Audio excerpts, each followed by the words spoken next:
30 വർഷങ്ങൾ 30 വർഷങ്ങൾക്കിടെ ഐസക് പണിക്കർ സുദക്ഷിണ കേസ് ഉൾപ്പെടെ 50-ലധികം കോളിളക്കം സൃഷ്ടിച്ച കേസുകൾ, മിക്കതിലും എതിരാളികളെ നിഷ്പ്രഭമാക്കിക്കൊണ്ടുള്ള വലിയ വലിയ വിജയങ്ങൾ.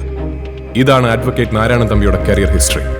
ഇതിൽ നിന്നും നമ്മൾ എവിടെ തുടങ്ങും സർ? നാരായണൻ തമ്പി വാദിച്ച് വിജയം കണ്ട കേസുകളിൽ നിന്നും സംശയം തോന്നുന്ന പേരുകൾ ചേർത്ത് ഞാനൊരു ലിസ്റ്റ് ഉണ്ടാക്കിയിട്ടുണ്ട്. ആ ലിസ്റ്റ് 3 പകുത്ത് നമ്മൾ 3 പേരും 3 വഴികളിൽ അന്വേഷണം തുടങ്ങും.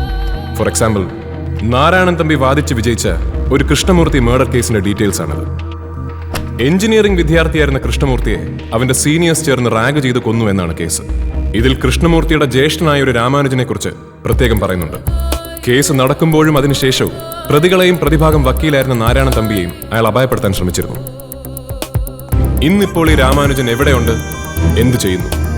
നാരായണൻ തമ്പിയോടുള്ള പഴയ വിദ്വേഷം അയാൾക്കിപ്പോഴുമുണ്ടോ? ഈ രീതിയിലാകണം നമ്മുടെ അന്വേഷണം.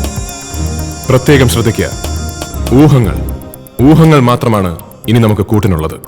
അതുകൊണ്ട് ചെറിയ ചെറിയ പിഴകൾക്ക് പോലും വലിയ വില നൽകേണ്ടി വരും.